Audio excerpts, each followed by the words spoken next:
This is Fieldsports Channel News.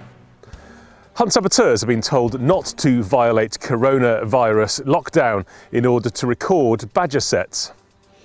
Countryside Alliance says an alleged email shared by Cheshire Against Blood Sports from the rural crime team warns members to consider the potential for you and your members to be transmitting the virus and cease.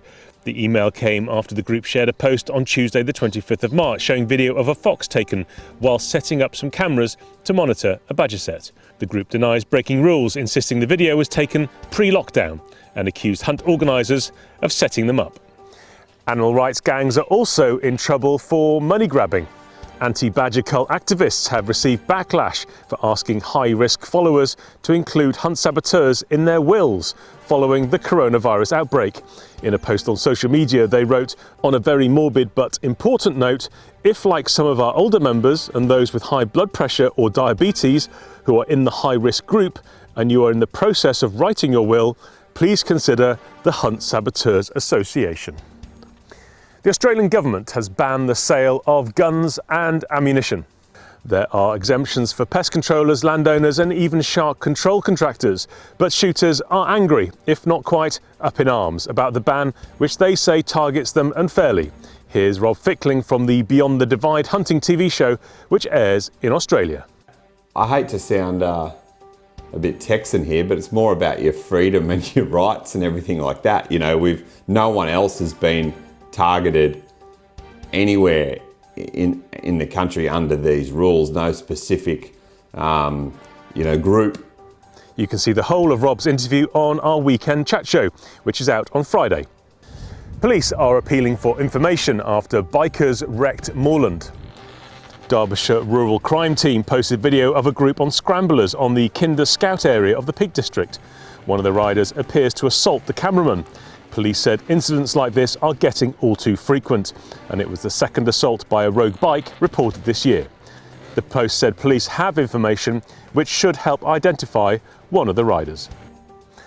The British Game Alliance, the BGA, has been accused of misleading shooters. In a press statement issued last week, which we ran in our news bulletin, the BGA says that 4 of the UK's leading game processors will only collect game from BGA assured shoots next season. One of the 4, Vickers Game, has written to the BGA to say they were misquoted. Vickers managing director Alan Hayward said he would only recommend to shoots that they consider joining the BGA, not that he insists they join. The BGA maintains Mr Hayward was not misquoted. Police in Chesterfield are investigating after 2 birds of prey were found dead.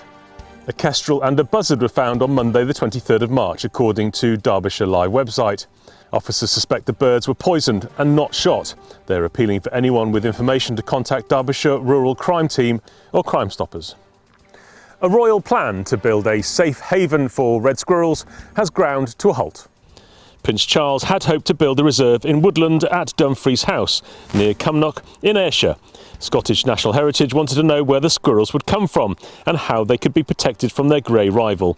The Dumfries House Trust couldn't answer the questions, so has been forced to withdraw the plan, according to the Daily Mail. Prince Charles is patron of the Red Squirrel Survival Trust, and it backs the culls of grey squirrels. The Game and Wildlife Conservation Trust has criticised a report by the BBC about hares.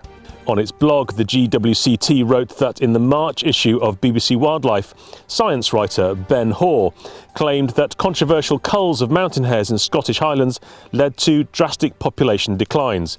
The GWCT says evidence to support the claim is inconclusive, and recent studies show stable numbers of hares. It goes on to say hare numbers were up to 35 times higher on areas managed for driven grouse shooting than areas not managed for shooting. The GWCT is also celebrating a record-breaking 2020 farmland big bird count. The Trust, which has been holding the count since 2014, says this is the biggest since its launch. More than 1,500 farmers overcame challenging conditions, with 2 back-to-back storms forcing a week-long extension. They recorded more than 120 species across 1.4 million acres in February. An impressive 25 red-listed species were recorded, with 9 featuring in the 25 most commonly seen species. The 5 most common birds were wood pigeons, starlings, lapwings, black-headed gulls and rooks. The numbers are in for the 2019 badger cull in England. The government reports that 34,717 badgers were taken efficiently and humanely under licence by either free shooting or trapping across 40 cull zones in England. This number does not include the numbers culled in the 3 original zones, where top-up supplementary culls were carried out. There were no incidents affecting public safety. Foxhounds have been exported to Pakistan.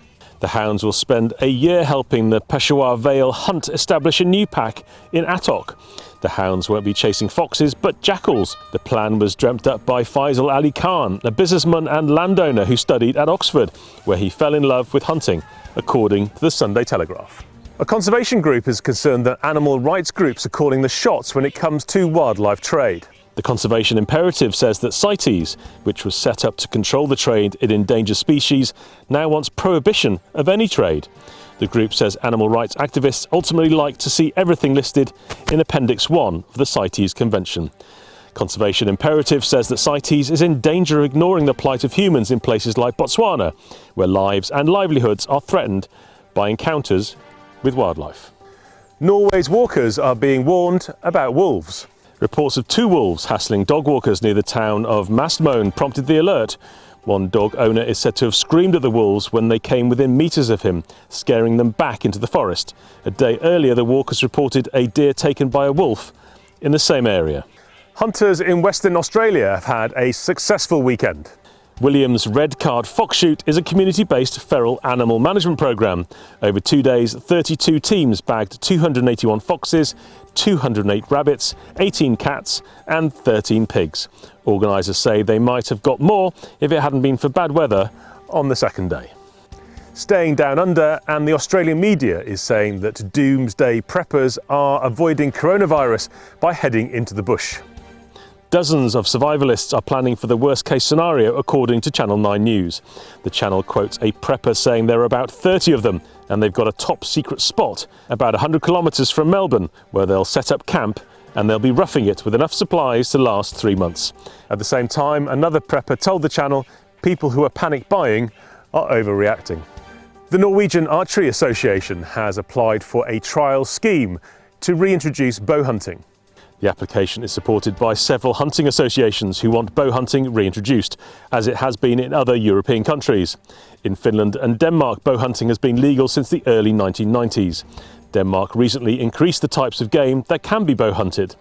Finland, which has about the same population as Norway, had about 15,000 bow hunters in 2014. Thanks to Per Holmseth for the story.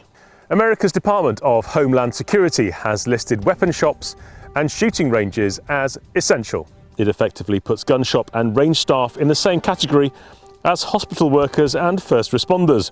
The measures should end various state and local emergency power declarations that deemed gun stores and ranges to be non-essential businesses.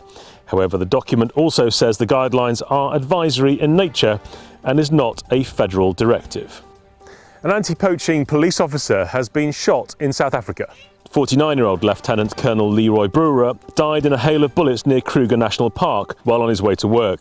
He was known for cracking complex cases, usually related to rhino poaching, according to South Africa's National Police Commissioner. And finally, the award for the least awful April Fool this morning goes to gunsonpegs.com. It posted a story about the London McNab, the ultimate urban challenge, a Thames salmon, a Richmond Park red and a brace of Hyde Park parakeets, all in one day. You are now up to date with Fieldsports Channel News. Stalking the stories, fishing for facts.